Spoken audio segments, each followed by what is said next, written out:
Ignition sequence starts. 6, 5, 4, 3, 2, 1, 0. Liftoff. We have a liftoff.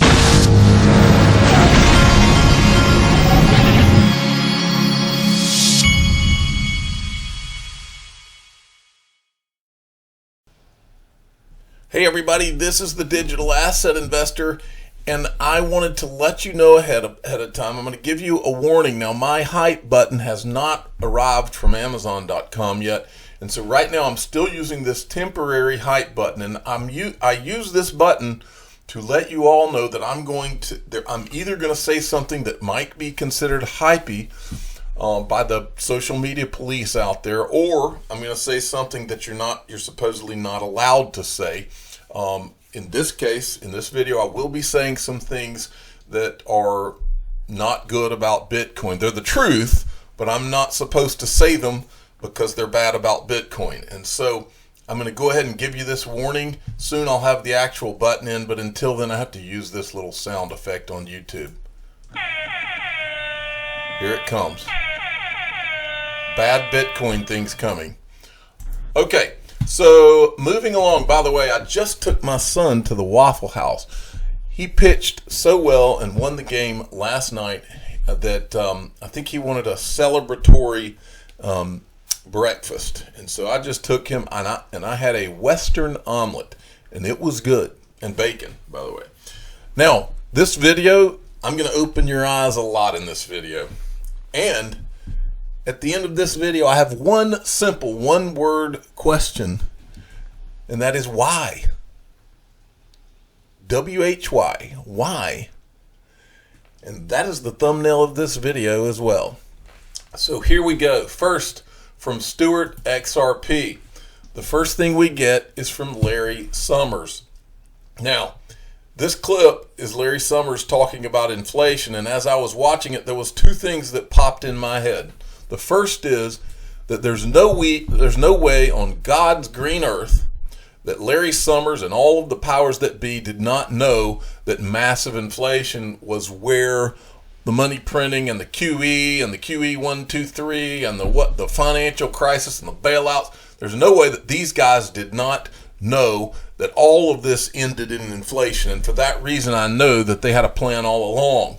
So now he's talking about how massive the inflation is going to be. There's one other thing that popped in my head after listening to this clip, and I will show it to you after the clip.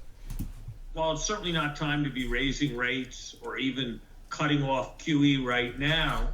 I think there's a real possibility that within the year, we're going to be dealing with the most serious incipient inflation problem that we have faced in the last 40 years. Now, that sounds very dramatic, and in part, the reason I say it is because we haven't really faced very serious inflation problems in the last 40 years. Okay, so the second thing that I was thinking as I'm watching that clip, because I know these people are not dumb. They have planned, they knew that all of this was going to come as a result. I believe that digital assets were created not by Satoshi Nakamoto in his bathrobe, but by governments, because they knew that this would eventually happen and you would roll it into this new system. I believe Larry Summers is one of the most powerful people in the world, and he knew it too. Now, so the second thing that I was thinking of when I heard that is this from Rahm Emanuel. I've shown you this on this channel before. You never let a serious crisis go to waste. And what I mean by that, it's an opportunity to do things you think you could not do before. And just by pure irony, because, you know, there are coincidences, right? That's Rahm Emanuel. That's Larry Summers. Those are coincidences that the same guy that said that, they just happened to, I think they were in the Obama administration together. And then Larry Summers here is also one of the advisors to the Digital Currency Group, which is one of the largest investors in Ripple, Coinbase, all the big shows, right? In digital currencies. They just happen to be there along with Glenn Hutchins, right? Okay, and here's another coincidence. Not really. Gary Cohen, who's also one of the more powerful people in DC. I said Gary Cohen knows, he's always known, it was never Bitcoin. Listen to what Gary Cohen, this is from XRP, King Lynn, when I saw this clip, I knew exactly what to do with it. About the infrastructure, that's the highways and the pipes that are necessary for Bitcoin, but they're necessary for many other applications, and I think they're very useful, and I'm very bullish on them. When you talk about Bitcoin in itself, I don't have a strong opinion on Bitcoin. In essence, I'm not a strong believer in Bitcoin. It is a developing asset, potentially, and for all the reasons. Listen very, very close, because this man is one of the most plugged in people in the power structure. Very close, folks. You Bitcoiners, open your ears. It's a strong developing asset class. It may fail. Remember, part of the integrity of an asset class, or part of the integrity of a system, is knowing who owns it and knowing who owns it. Think about that for a minute, what he just said. You have these people that there's an entire new asset class coming up. There's billions of dollars going into this Bitcoin thing, and supposedly one anonymous person, everybody's comfortable with one anonymous person who owns over 1% of it. The irony here is that Ripple, who's been the most transparent of anybody in digital assets, shown you every quarter who owns it, where it's going, where's the escrow. The irony is they're looked at as the bad guy. Meanwhile, we're supposed to build this is a point I've made a lot. We're supposed to build an entire financial system around Bitcoin, and you don't even know who started it or what their intentions were. All you know is that they made it look like it was a libertarian thinking person or movement. And the key words is made it look like. Okay, but this is Gary Cohen, okay? And the reason I say that Gary Cohen knows is this is an article from back on May 8th, 2018. Gary Cohen, the world will have a global cryptocurrency, but it won't be Bitcoin, says ex-Goldman president, keyword Goldman, Gary Cohen. And then there was this. Remember when I've shown you this? Trump administration popped 2017 Bitcoin bubble. Chris Giancarlo on stage said it. Well, look down here. It says the CFT staff handled it strictly on procedural grounds, but a leadership level one communicated that with Treasury Secretary Steve Mnuchin and NEC Director Gary Cohen, and we believed that should Bitcoin futures go forward, it would allow institutional money to bring discipline to the value of the cash market, Giancarlo told CoinDesk, and that's exactly what happened. And then the title of the next section is Lessons from '08, Lessons from the Financial Crisis. That's what this was all born out of, folks. All right, so next, and then there's this. Boy, you're getting some eyes open today here in this video.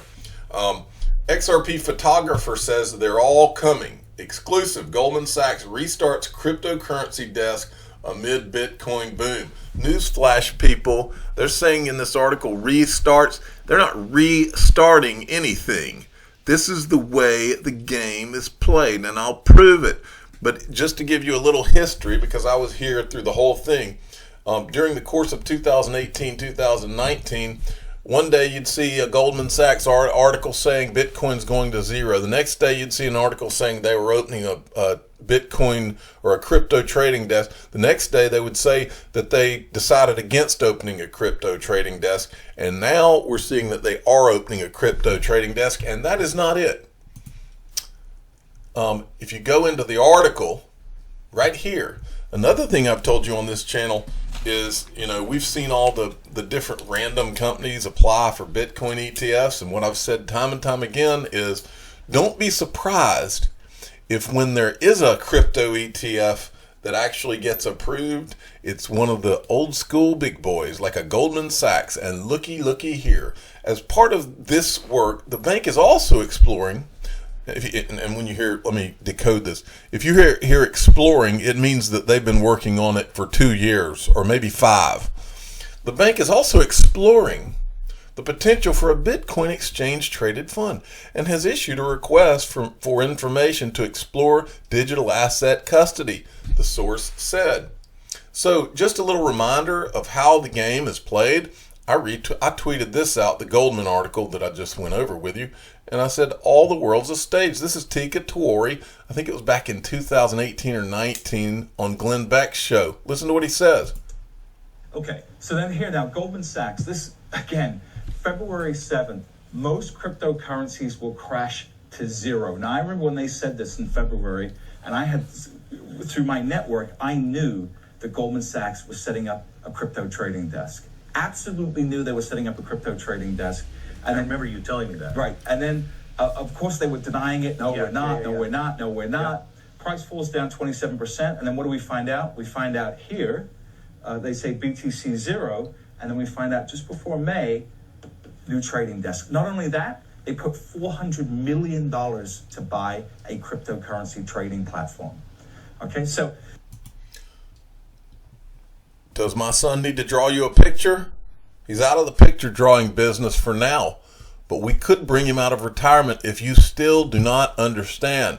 Now, moving on to something I can't get out of my head here is what I was talking about yesterday.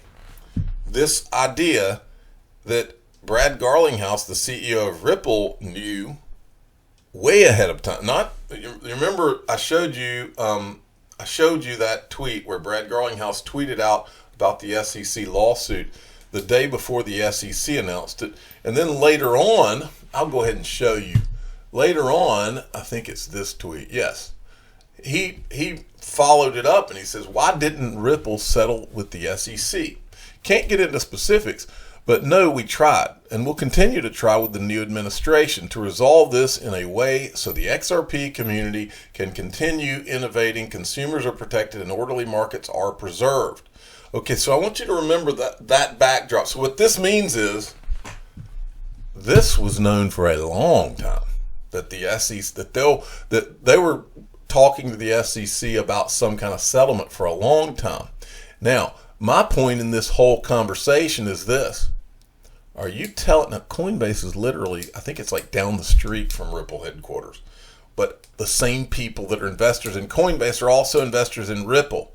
Are you telling me, and this is where I get to my question, why? And I'll finish it out with that.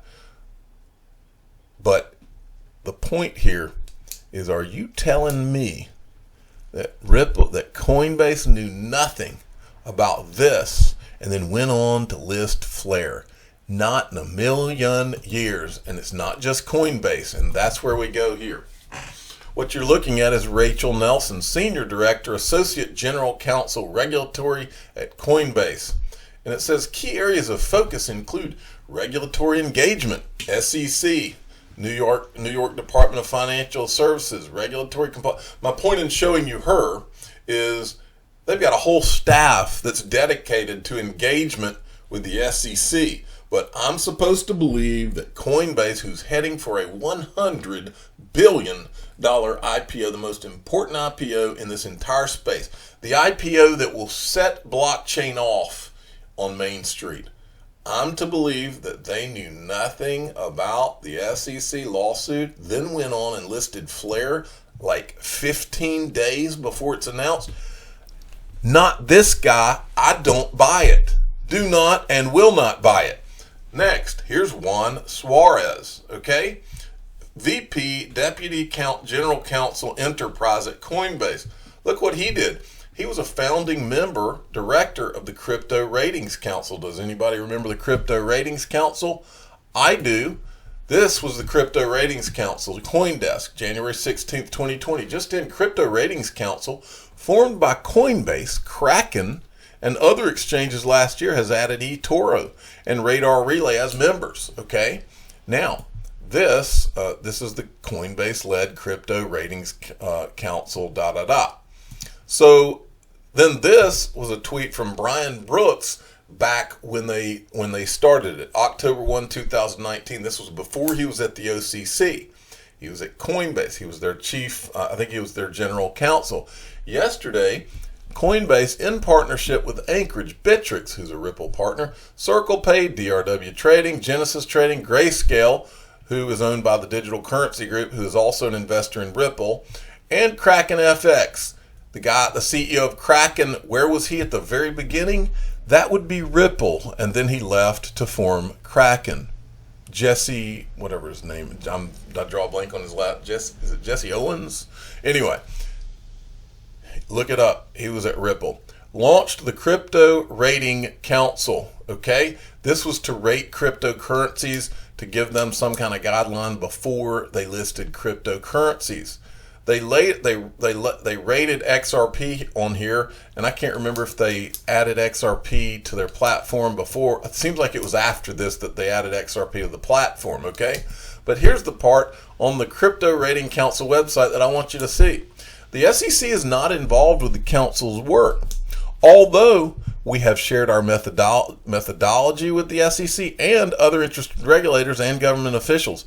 We plan to keep an open dialogue with regulators and are available to consider input or refinement of the methodology and ratings. And so here's my point, folks. These guys have an open dialogue with the SEC, and now that they're going IPO, they have an even more open dialogue because they're having to check all the boxes, dot the I's, and cross the T's. Are you telling me that Coinbase, going to their $100 billion IPO, knew nothing ahead of time, because Brad Garlinghouse knew ahead of time, they knew nothing ahead of time about XRP and the lawsuit? That defies logic. They knew nothing about the lawsuit, and yet they announced their support 15 days before for the Flare token anyway. That speaks. I want to know why. That's the question. Why? The only answer to that question is very simple. I'm not going to answer it. But the question's why. Why would they do it? But see, and here's them going for IPO, but see, what's interesting about this is it's not just them. Kraken also created that council. They have an open dialogue with the SEC too. And guess what? Crypto firm Kraken seeks to double its valuation to $10 billion. This is just the other day. And there's a lot of rumors going on right now that Kraken may be headed for an IPO as well. It says, according to Bloomberg, Kraken is in talks with financial services company Fidelity, venture capital firm Tribe Capital, and investment firm General Atlantic. The report added that the valuation may cross $10 billion. I wonder what they're talking to them about. But anyway, so here we have Coinbase headed for IPO. You know that they're just the first through the door. Kraken just got the designation as a bank, and you're telling me that they're not heading for IPO soon? You better believe they are. So that means they have an open dialogue. So it's not just Coinbase. You've got to believe that not just Coinbase, but also there's Coinbase announcing on December 5th support for the Flare networks. But here's Kraken doing the same, and they did it out of nowhere. And these are not companies that just add things. Flare is built on the XRP ledger, and they both supported it. And then all of a sudden comes the SEC lawsuit against Ripple, and these guys, we're supposed to believe, knew nothing. Heading towards their IPO, they knew nothing and went on. So, they didn't talk to the SEC. The SEC said nothing to them. I'll tell you again, I've got the greatest igloo for sale in South Georgia, even though it melts in 24 hours. If you believe that Kraken and Coinbase, with everything they've got on the line, had not had conversations with the SEC and did not know this was coming, instead of saying, hey, you know, if I was going IPO, if I thought it was anything to be scared of, wait a minute, I can't do this Flare thing. I'm not going to do this. I'll get in trouble with these guys. But they did. Why? I want to remind you that at 10 a.m. Pacific time this morning, the premium domains are going to begin to be listed on Unstoppable Domains. Has held these premium domains, these .crypto domains. The only ones they're showing you is sports, ski, and run.crypto. These, if you look up the .com of these, the appraisals, they're extremely expensive .coms, and so they've been holding these premium domains back for all the month of March.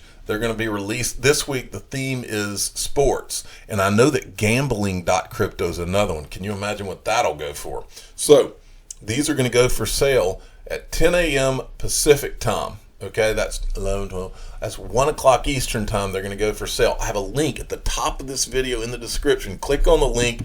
You can go open yourself an account. If you don't want to buy one of these, they sell. If you just type in names, like if you're, let's say that you're a plumber in Atlanta, and you can type in Atlanta plumber, and it'll pull up and let you know if there's a .crypto. You could probably get it for $40. Who knows? Check it out. It's cool. This is not just owning a .crypto to receive crypto to that address. You can also build a decentralized website that nobody can take down with your .crypto. I'm the digital asset investor. I'm not an investment advisor. This is for entertainment purposes only. Please subscribe, hit the like button, and ask your friends and family why.